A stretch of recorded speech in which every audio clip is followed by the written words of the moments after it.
आगामी लोकसभेच्या जागा वाटपाचा तिढा अधिकच गुंतत चाललाय असं दिसतंय। कारण मतदारसंघ शिंदेंच्या शिवसेनेकडे जो आहे तोच मतदारसंघावर आता भाजपकडनं दावा केला जातोय।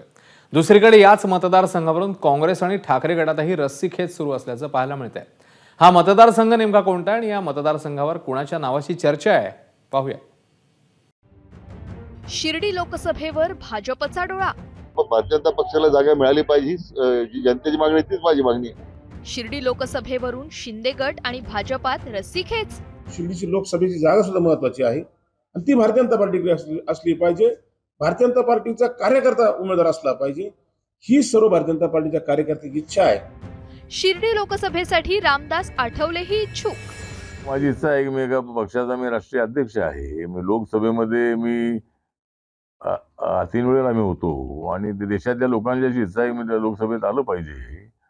त्यामुळे मी माझी भावना मी व्यक्त केलेली आहे। माननीय नरेंद्र मोदी साहेबांच्या समोर मी माझी भूमिका मांडलेली आहे।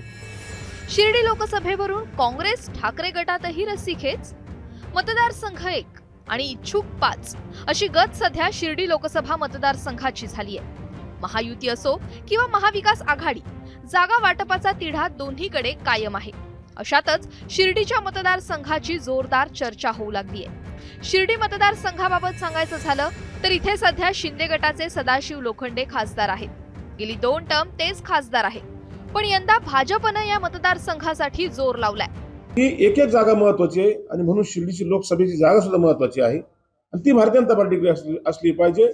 भारतीय जनता पार्टीचा कार्यकर्ता उमेदवार असला पाहिजे, ही सर्व भारतीय जनता पार्टीच्या कार्यकर्त्याची इच्छा आहे आणि आदरणीय मोदीजींची लोकप्रियतेमुळे ही जागा 100% मोठ्या मताधिक्याने निवडून येणार आहे।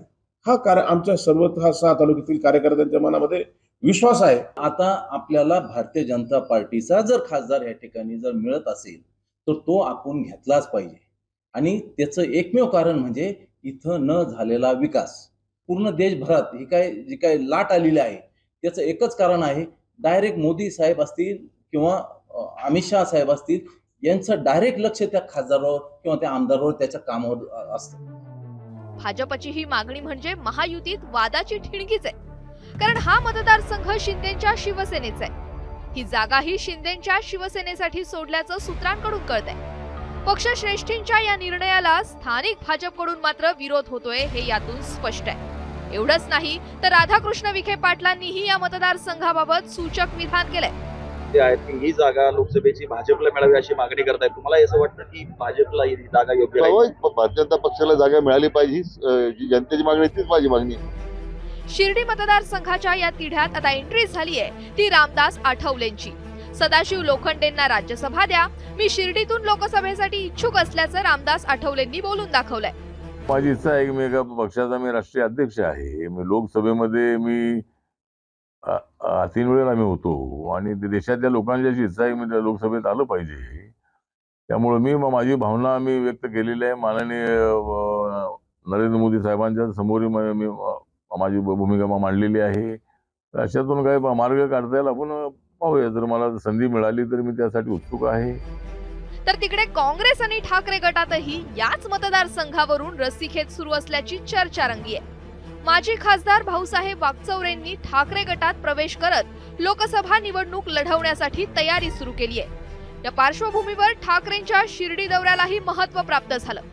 तर दुसरीकडे काँग्रेसमधून राज्य महिला आयोगाच्या सदस्या उत्कर्षा रुपवते यांच्याकडून मोर्चे बांधणी सुरू झाली आहे। शिर्डी मतदारसंघाबाबत बोलायचं झालं तर काँग्रेसचा बालेकिल्ला राहिलेला शिर्डी लोकसभा मतदारसंघ हा 2009 मध्ये अनुसूचित जातीसाठी आरक्षित झाला।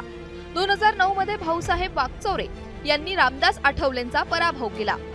2014 मध्ये निवडणुकीच्या तोंडावर भाऊसाहेब वागचौरे यांनी शिवसेनेला सोडचिठ्ठी देत काँग्रेसमध्ये प्रवेश केला। शिवसेनेशी ऐनवेळी केलेली गद्दारी मतदारांच्या पचनी न पडल्याने वागचौरे यांचा पराभव झाला। 2014च्या निवडणुकीत सदाशिव लोखंडे विजयी झाले। सलग दुसऱ्यांदा सदाशिव लोखंडे खासदार झाले। पण माजी मंत्री बबनराव घोलप यांनी मुख्यमंत्री एकनाथ शिंदेंची भेट घेतल्याने घोलप यांच्या नावाची चर्चा आता सुरू झाली आहे। अर्थात या चर्चांना काहीच दिवसात फुल स्टॉप मिळणार आहे। जागा वाटपाचा फॉर्म्युला ठरण्याआधी सुरू झालेल्या या चर्चा आता जागा वाटपावर काही परिणाम करतात का? शिंदेंच्या ताब्यात असलेला मतदारसंघ यंदा भाजपच्या ताब्यात जाणार का? काँग्रेस आणि ठाकरे गटातून कुणाला उमेदवारी मिळणार हे आता पाहणं महत्त्वाचं असेल. नितीन ओझासह ब्युरो रिपोर्ट, एबीपी माझा, शिर्डी. एबीपी माझा, उघडा डोळे बघा नीट.